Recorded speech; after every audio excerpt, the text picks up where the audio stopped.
Hi, hello, good morning. Oh, goodness me, it's not morning, it's already night. But good evening, everyone. Thank you for stumbling to this video where I make videos about messages that I've received through the ether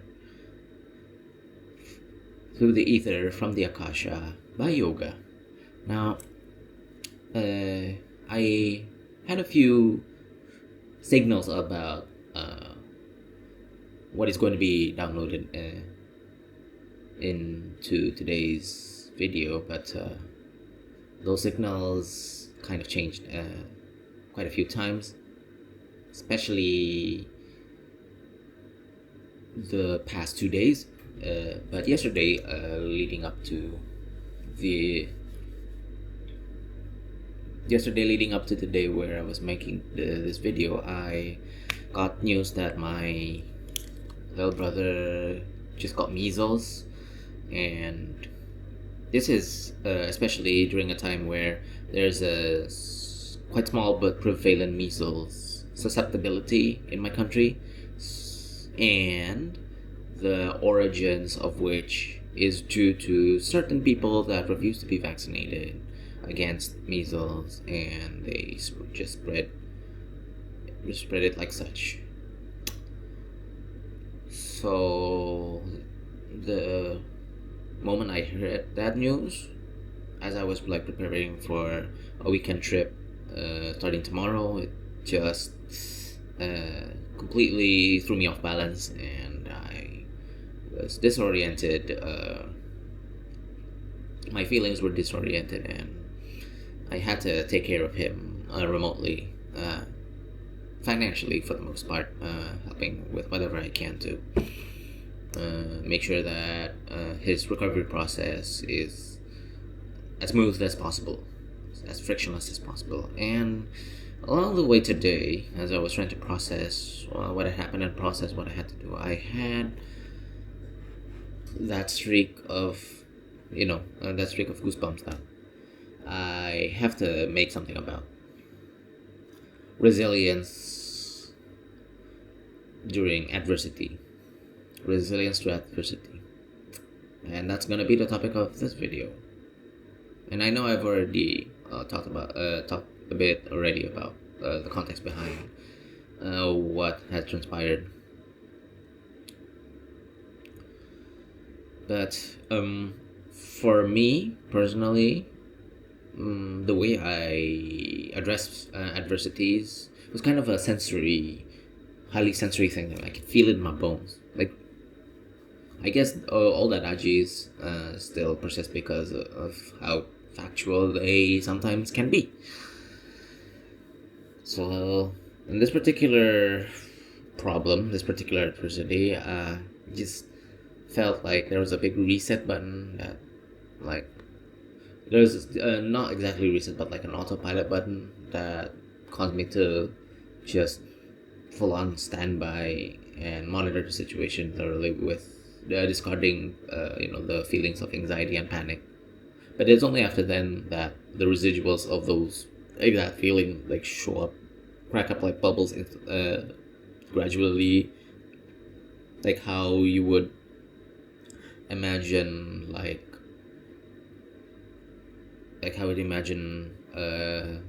hot steam bubbles from the ocean surface that bubbles up to the air. That's kind of like how all those negative feelings surfaced. And suffice to say, it wasn't the best thing that I've experienced this month, but it was definitely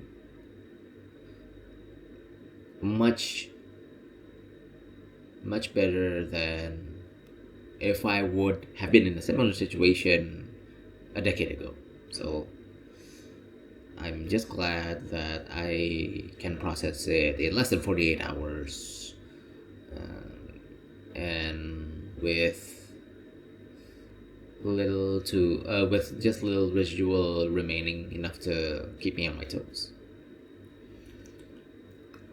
And coming back to resilience to adversity, it's not my first rodeo, at least for me, in these types of situations. I think I've I can't say I'm a veteran, but I've definitely been in these types of situations before, and it was truly a trial and error type of thing.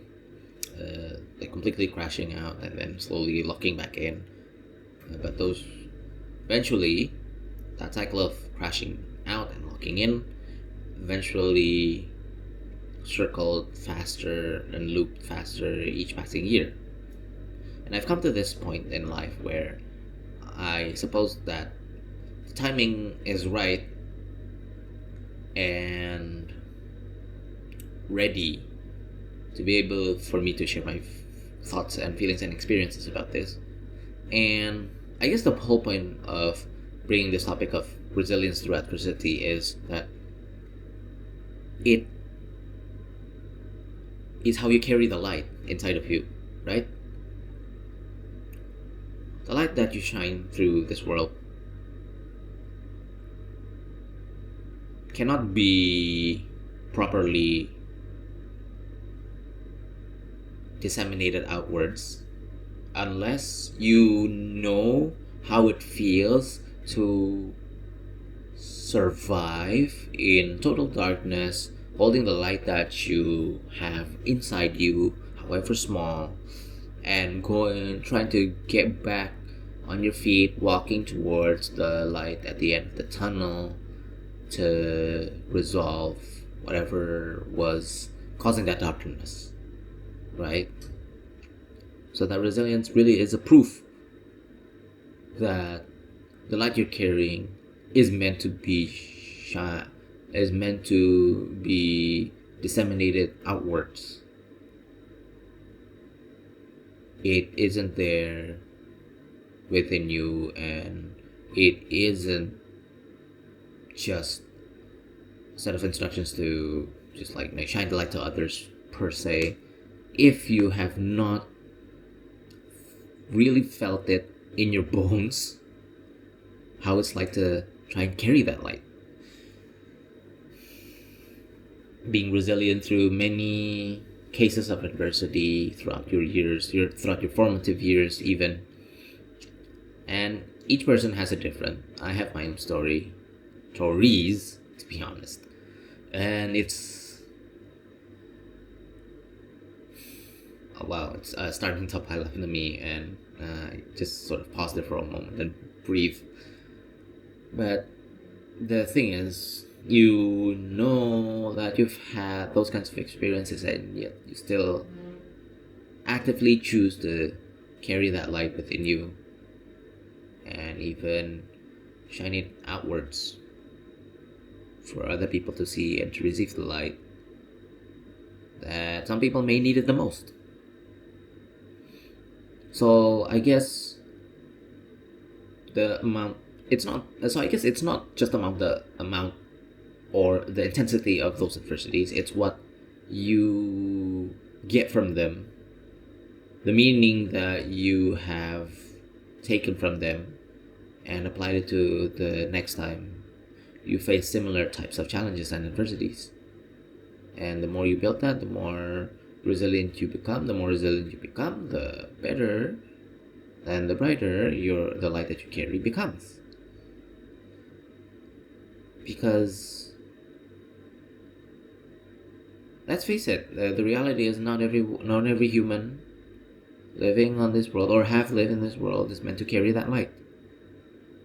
I mean, quite surely know that I once questioned myself if I was ever worthy to be the light bearer in the first place. I was pretty scared. Knowing the fact that I have to bear the light within me, shine towards others, for the greater good. But I guess that's the whole point, right? Do it scared. Just like my first video. Do it scared anyway. And that courage only builds up to a point that you actually do it, and that's all because of the resilience that you've built throughout those hard times.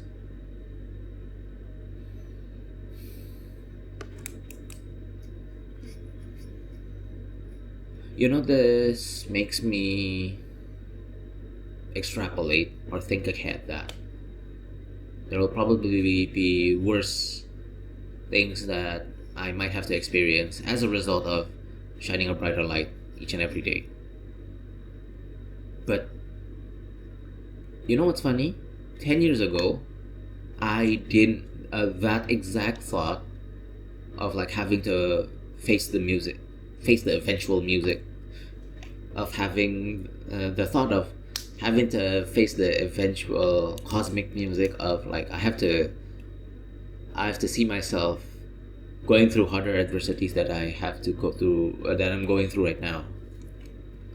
10 years ago, I didn't even think that far. 10 years ago, I was pretty much in despair of the specific set of adversities I've had to face back then. But now, things seem a little clearer now, especially because I'm recording all of this, making videos and whatnot. But it's so much clearer now. I'm saying all of these with better clarity, less shame, less embarrassment about myself. Whatever, just do it, It took me 10 years. It took me 10 years. But I think that's the whole point, right? The moment only comes when the timing is right and I'm ready. And so here I am. Well, I hope that you have a great day wherever you are. And I hope that you can be the light that you can shine to other people in this dark world. That's all for now. Cheers.